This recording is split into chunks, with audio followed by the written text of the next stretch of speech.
Today I'm giving an update on the pole barn construction. Again, this is going to be a hay barn equipment storage, and I'm going to have a second level for square bales. I have a hay elevator that I'll use to bring the square bales up to the second level, so there will be a roll-up door in the gable on the second level for the hay to go into. But we got it prepped yesterday for concrete, and so you can see it's all formed up for the concrete, and we put some concrete on the sides and some more grading there so the water channels around the barn instead of flowing into the barn off the bank there. We also did some sloping on the north side there, and you also will see where we have a stoop for coming into the door. We'll have a service door there for the barn.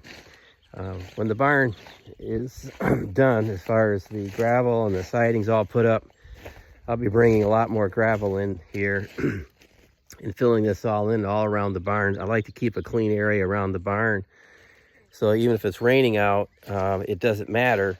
I won't get into a muddy mess with my equipment and so forth. But now after I see this barn's up, I'm putting an addition on. I've done that before. And so over here on the north side where the Gator trailer is, I'm going to put a lean-to, and that's going to be 16 feet out and 50 feet long, which is the length of the barn. And that way I can put my hay wagons under there, is what I was thinking would be a good place just to pull them right on through.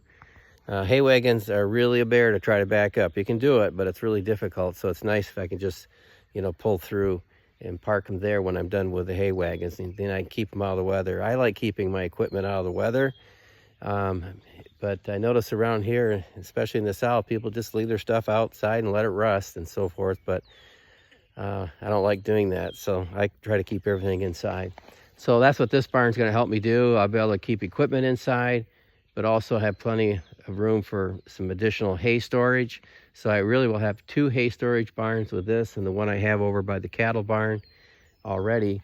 So I will have more than enough space for the amount of hay I would ever use. You'll see that there's 4 indentations in the gravel, and that's where I'm going to be putting some posts to support the upper level. About 20 feet of the barn will have an upper level, and the other 30 feet will not. I don't need a lot for square bales. I basically use those when the weather's really wet and I can't get out into the pasture to put winter pasture to put hay. And likewise, if I need to separate cattle for a while and keep some isolated, I will feed them square bales in the cattle barn. So that's why I like to have square bales. But most of the hay I do will be round bale.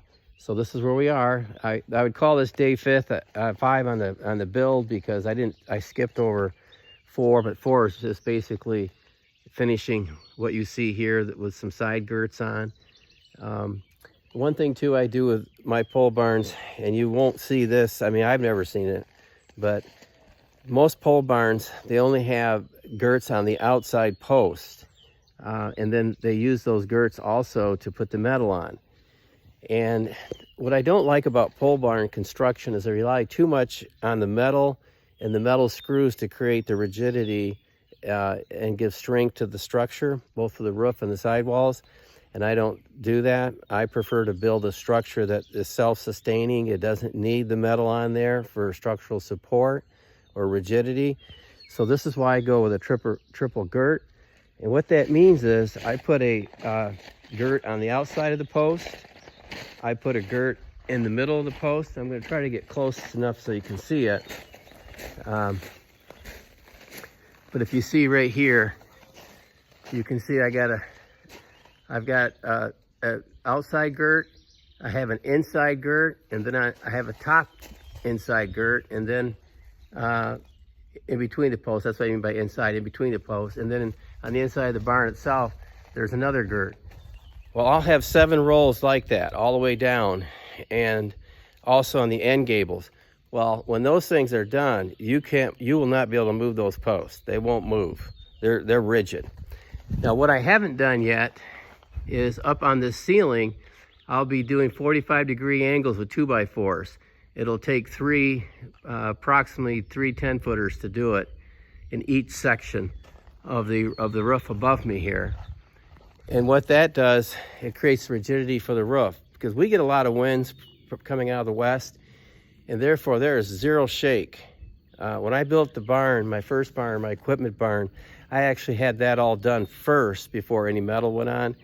But in this case, we went ahead and got the metal on because we wanted to be able to pour concrete and stuff. But once I get those angle pieces in there, and then these girts are all done on the sides and around, this barn will be rigid. It will not move. I've been in my equipment barn with 70-mile-an-hour winds hitting against it.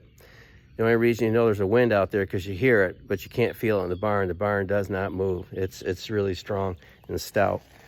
Likewise, you'll see that I used 8x8. Here, I'll get closer here. 8x8 posts. These are true 8 inches across. And if I had to do it again, I would have done that with my equipment barn. I went with 6x6, but I like 8x8. So from now on, if I build any barns, I will only use 8x8 posts. The good news is they're a lot stronger. The bad news about 8x8 posts, they don't have what they call post protectors, what I used on my equipment barn. But to remedy that, what I did is I tarred the bottom of it. Then I put in concrete, 6 bags of concrete. And then you can see some tar right here. And then where the concrete stopped, I tarred up the post so it's above grade. And then, of course, there's going to be about 6 inches of concrete in between those posts. Again, and with the siding on there and so forth, and the roof and all, there won't be any moisture, attacking the wood or microorganisms. That's really what eats up your wood. And so that'll be taken care of. So that'll make the structure last for years and years to come. So that's where we are right now. But that's how I try to build a stout barn, is like I showed you with the girts. You won't see that. Most pole barns, if you walk into it, all you will see, and sometimes it's just 2x4s on the outside, and then the metal is screwed to that. Well, that's a cheap way to go. But one of the things you got to consider whenever you're building a building is you want to consider cost of ownership. How long is that building going to last? How much repair am I going to have to do? And how often am I going to end up with leaks in the roof? Well, if you're relying on the metal and the screws to create your rigidity, those leaks are going to come sooner versus later, because as that barn starts to move, and it will move in high winds, you're going to create gaps between those washers and the screws and the metal, and pretty soon you're going to have dripping. Well, I won't have any of that because my roof will not move once it's done with the cross support pieces. And when we get that far along, I will show it. It'll be a while down the road because I have to build the second floor. I'm going to do that myself, and that'll take me some time. Not as quick as I used to be. Rumor has it I'm about as fast as a turtle in reverse, and that's probably exaggerating my speed. But that's where we are today, and I'll show you updates tomorrow after the concrete is being poured. So I hope you enjoyed this.